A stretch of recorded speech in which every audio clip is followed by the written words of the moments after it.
എല്ലാവർക്കും പുതിയ വീഡിയോയിലേക്ക് സ്വാഗതം. അപ്പോൾ എല്ലാവർക്കും ഹാപ്പി ഈസ്റ്റർ കേട്ടോ. അപ്പോൾ ഞങ്ങൾ ഈസ്റ്ററായിട്ട് ബിരിയാണി വെക്കാമെന്ന് തീരുമാനിച്ചിട്ടോ. അങ്ങനെ കടയിലോട്ട് പോയിട്ടോ. കടയിലേക്ക് ഞങ്ങൾ 4 പേരും കൂടിയായിട്ട് പോയത്.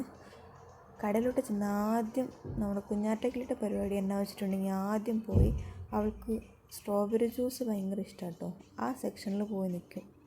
എന്നിട്ട് അവിടെ നിന്ന് പറഞ്ഞാൽ വാങ്ങിച്ചു കൊടുത്തിട്ടോ. പിന്നെ ഞങ്ങൾ ചിക്കൻ വാങ്ങിക്കാൻ നിന്ന്. അങ്ങനെ ചിക്കനൊക്കെ വാങ്ങിച്ച് കുറച്ച് സവാളയും പച്ചമുളകും എല്ലാം വാങ്ങാനുണ്ടായിരുന്നു. അതൊക്കെ വാങ്ങിയിട്ട് ക്വിക്കിലൊന്ന് റൗണ്ട് അടിച്ചിട്ട് വന്നിട്ടോ. അവിടെ എല്ലാ സാധനവും ഉണ്ട് കേട്ടോ. നമ്മുടെ വീടിന് ആവശ്യമുള്ള സകല സാധനങ്ങളും ഉണ്ട് കേട്ടോ. അങ്ങനെ മേടിച്ച സാധനങ്ങൾക്കൊക്കെ ബില്ലടിക്കാൻ കൊടുത്തു.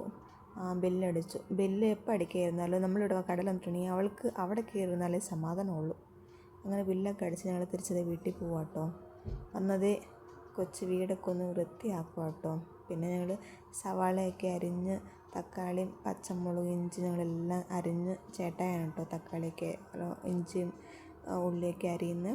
അങ്ങനെ എല്ലാം അരിഞ്ഞ് അപ്പോൾ ലീനോ ചേട്ടനും ചേച്ചിയും കൂടി ആയിട്ട് ബിരിയാണി വെക്കുന്നത്. നമ്മളിവിടെ എപ്പോൾ ബിരിയാണി വെച്ചാൽ അവരാട്ടോ വെക്കുന്നത്. കാരണം അടിപൊളിയായിട്ട് വെക്കും. ഞങ്ങൾക്ക് പിന്നെ ബിരിയാണി വെക്കുന്ന ഇങ്ങനെയുള്ള ഐഡിയ ഒന്നും ഇല്ല കേട്ടോ. അതുകൊണ്ട് ചേട്ടായും ചേച്ചിയാണെങ്കിൽ കറക്റ്റായിട്ട് വെക്കും. അവർക്ക് അതിനെപ്പറ്റിയുള്ള ഐഡിയ ഉണ്ട്.